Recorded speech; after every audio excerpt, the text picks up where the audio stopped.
తెలంగాణ సర్వతోముఖాభివృద్ధికి ఉద్దేశించిన Telangana rising 2047 vision అద్భుతంగా ఉందని యునైటెడ్ కింగ్డమ్ మాజీ ప్రధానమంత్రి టోనీ బ్లెయిర్ ప్రశంసించారు.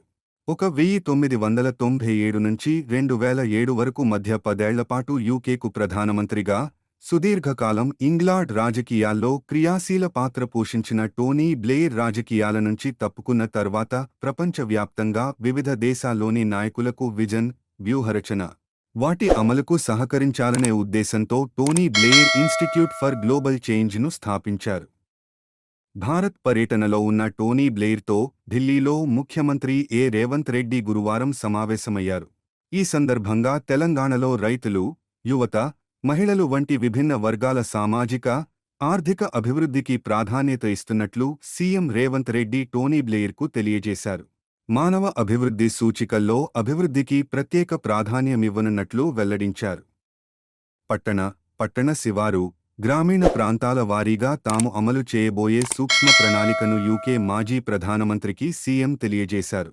తెలంగాణ రైజింగ్ 2047 ముఖ్య అంశాలను తెలియజేస్తూ ఈ విజన్ను 2025 డిసెంబర్ 9న రాష్ట్ర ప్రభుత్వ 2వ వార్షికోత్సవం సందర్భంగా ప్రజలకు వెల్లడించనున్నట్లు సీఎం తెలిపారు.